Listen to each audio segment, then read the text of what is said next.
This is KTVO's Good Morning Heartland.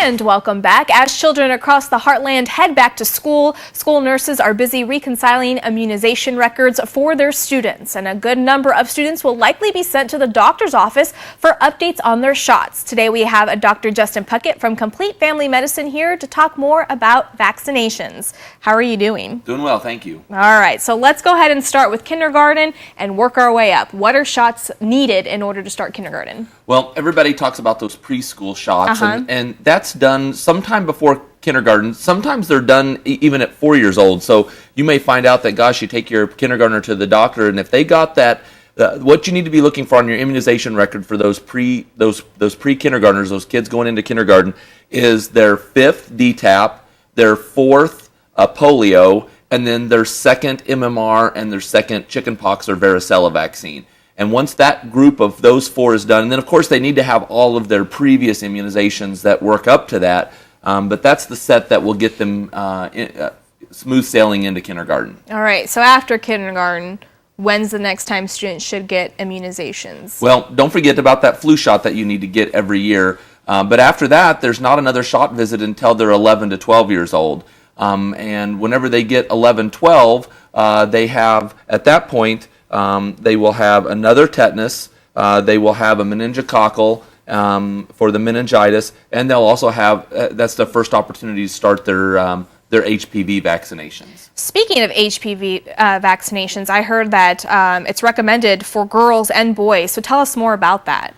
The human papillomavirus, or HPV, is a virus that causes primarily genital warts and also certain genital cancers, most notably cervical cancer. So when this vaccine came out several years ago, it was really exciting that we actually have a vaccination to prevent cancer. And it's highly effective and very well tolerated. The worst side effect is it does make your arm ache for 3 or 4 days, kind of like a tetanus shot does. But they found that vaccinating the girls, we weren't getting the decrease in the disease prevalence that we were hoping to.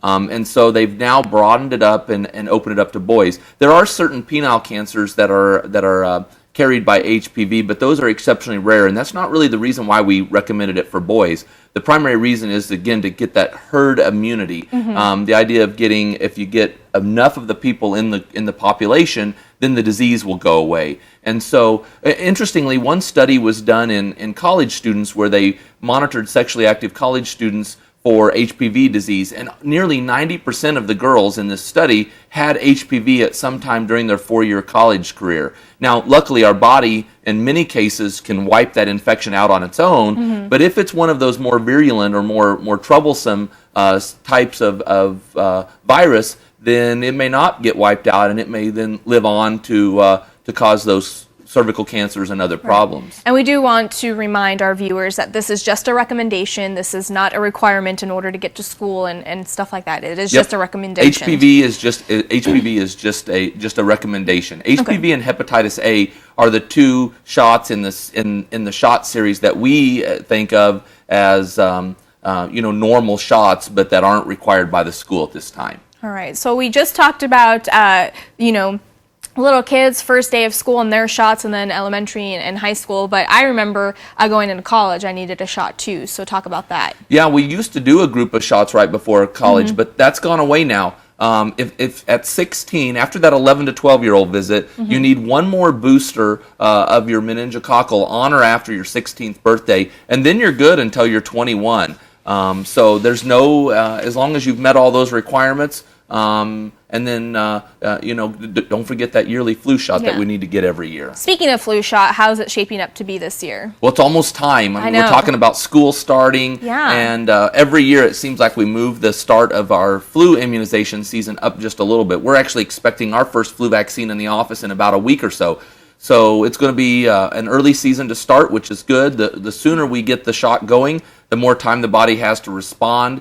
And we used to think that flu shots were just giving us a couple months of protection, but we know now that we get, especially for the live attenuated vaccines, the ones where they take the live virus and just blast off the parts that cause us to get sick.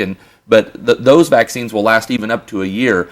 We have last year we had two new things. We had the senior vaccine that was a triple dose, and then we had a shot that the needle was teeny tiny and just barely goes underneath the skin.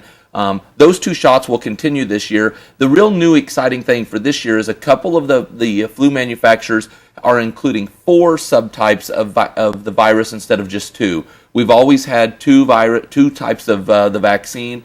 And the good news is when you cover 2, we actually get 20, 30, 40 different subtype coverage because there's so much crossover.